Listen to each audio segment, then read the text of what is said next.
Hello, welcome to back my YouTube channel. आज हम करेंगे 2025 का एग्ज़ाम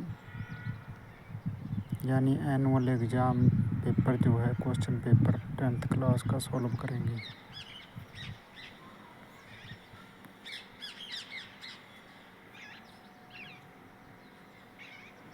पहला क्वेश्चन है हमारा, किसी दर्पण में से आप चाहे कितनी दूरी पर खड़े हों, आपका प्रतिबिंब सदैव सीधा ही प्रतीत क्यों होता है, केवल समतल में।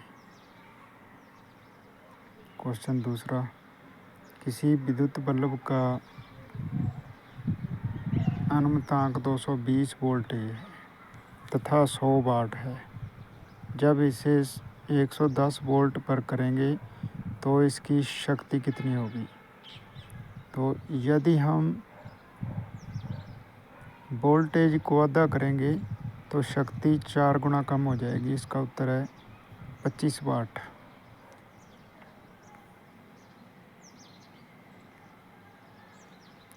अगला क्वेश्चन है तीसरा, शक्ति का छोटा मात्रक क्या है। तो वाट। बल्बों में कौन सी गैस भरी जाती है। आर्गन।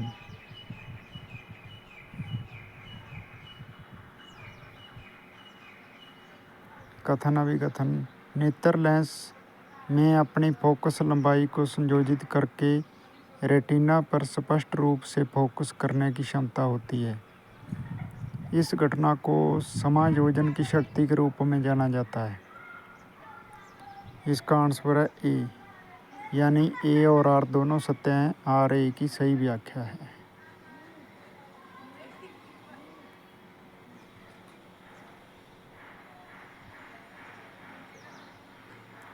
किसी अंतरिक्ष यात्री को आकाश नीले की अपेक्षा काला क्यों दिखाई देता है। क्योंकि जो हमारा अंतरिक्ष है उसमें वायु नहीं है, जिस कारण प्रकीर्णन नहीं होता नीले रंग का और आकाश नीला नहीं दिखाई देता। अगला क्वेश्चन है 7वां, किसी चालक का प्रतिरोध किन कारकों पर निर्भर करता है। चालक की लंबाई पर, चालक की चौड़ाई पर, चालक की प्रकृति पर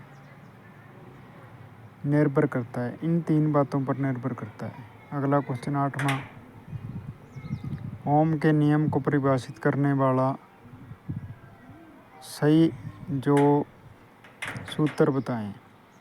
V बराबर आई आर होता है, तो यहाँ पर R बराबर आई बटे वी।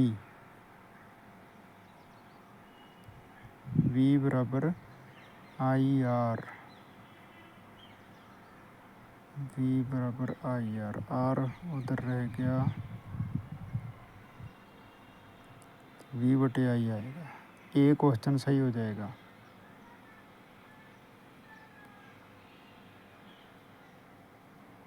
इतना हमारा 9वां, किसी छड़ चुंबक के चारों ओर, ये छड़ चुंबक है N और S, इसके चारों ओर चुंबकीय क्षेत्र रेखाएं इस प्रकार से दिखानी है। इनके गुण क्या होते हैं। एक तो ये एक दूसरे के समांतर होती हैं, एक दूसरे को कभी भी प्रतिच्छेद नहीं करती। यदि ये एक दूसरे को प्रतिच्छेद करेंगी तो चुंबक की चुंबकीय शक्ति नष्ट हो जाएगी। अगला क्वेश्चन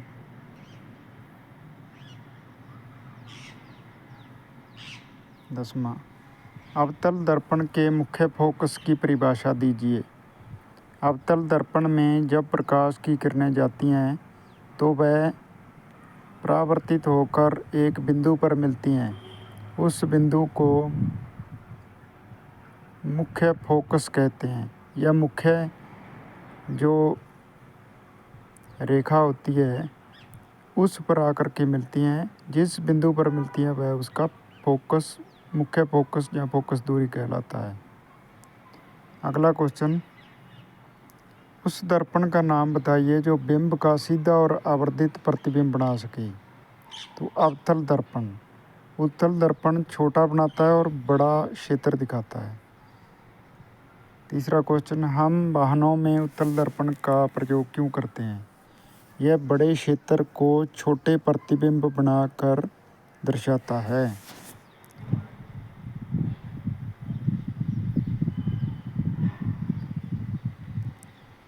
किसी लेंस की एक डायोप्टर क्षमता को परिभाषित कीजिए।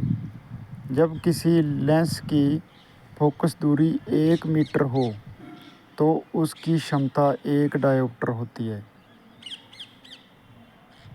अगला, 2 मीटर फोकस दूरी वाले अवतल लेंस की क्षमता ज्ञात कीजिए। 2 मीटर फोकस दूरी वाले अवतल लेंस की क्षमता होगी F होता है बराबर 1/p, यानी P होगी 1/p यानी 1/2 माइनस 0.5 मीटर। लेंस सूत्र होता है 1/f = 1/v माइनस 1/u। ये लेंस सूत्र है। दर्पण सूत्र क्या होता है? 1/f = 1/v plus 1/u। ये ऊपर वाला लेंस सूत्र है, ये नीचे वाला दर्पण सूत्र है।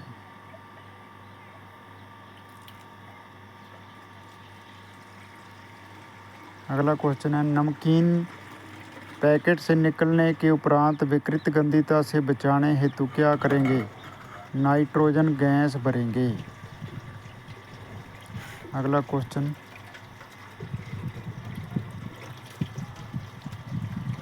डैश सबसे अधिक आघातवर्धक धातु है? सोना, गोल्ड। अगला क्वेश्चन, आयनिक यौगिकों का गलनांक उच्च क्यों होता है? आयनिक यौगिकों में आयनिक आबंध बहुत ज़्यादा मजबूती से जुड़े होते हैं, इसलिए आयनिक यौगिकों का गलनांक बहुत उच्च होता है।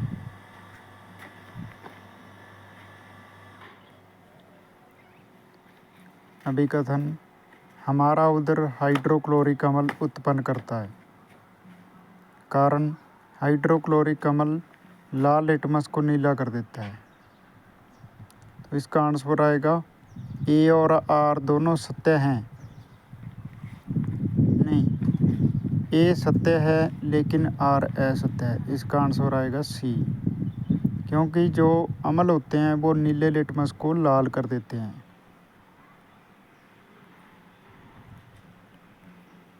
अगला क्वेश्चन है हमारा, संयोजन अभिक्रिया से आप क्या समझते हैं? संयोजन अभिक्रिया जिनमें 2 या 2 से ज़्यादा अभिकारक आपस में क्रिया करके साझा नया उत्पाद बनाते हैं। उदाहरण C+O2 = CO2।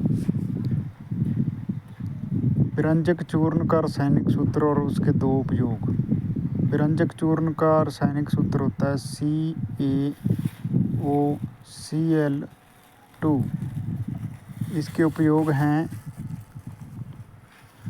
रंग उतारने के लिए और जल को जीवाणु रहित करने के लिए। अगला क्वेश्चन,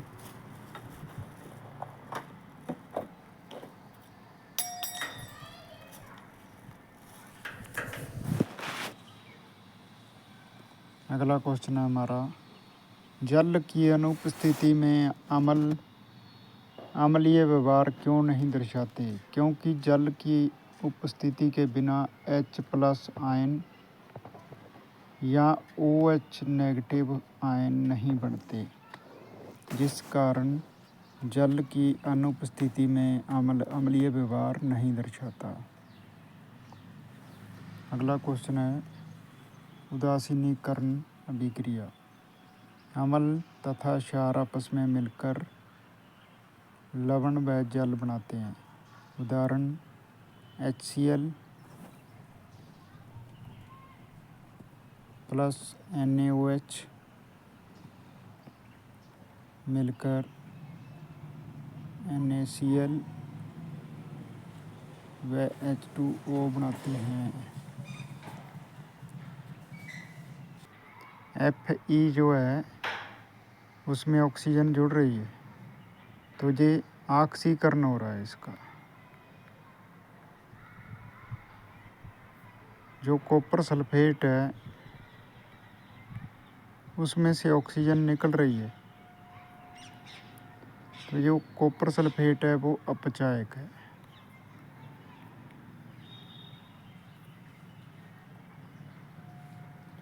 अगला क्वेश्चन,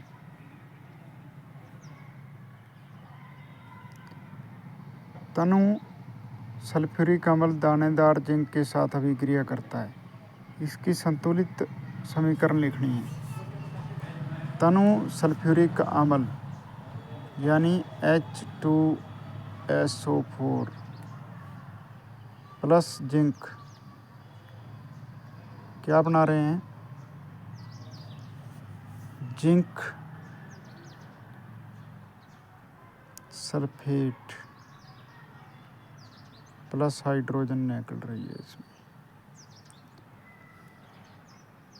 H2SO4। ये बिल्कुल संतुलित रासायनिक अभिक्रिया बन गई है। इसमें हाइड्रोजन के 2 परमाणु हैं, इधर भी 2 है। जिंक का इसमें 1 है, इधर भी 1 है। सल्फेट ग्रुप 1 है और यहाँ पर भी सल्फेट ग्रुप 1 है। अगला है हमारा, तनु हाइड्रोक्लोरिक अम्ल मैग्नीशियम पट्टी के साथ अभिक्रिया करता है। HCl प्लस मैग्नीशियम, ये बनाता है मैग्नीशियम क्लोराइड प्लस H2, यहाँ पर 2 आ जाएगा, बाकी सारा सही है। 2HCl 2 हाइड्रोजन हो गए, इधर भी 2 हो गए, 2 क्लोरीन के हो गए, 2 ही क्लोरीन के, इधर मैग्नीशियम का 1, मैग्नीशियम का 1, ये संतुलित हो गई है।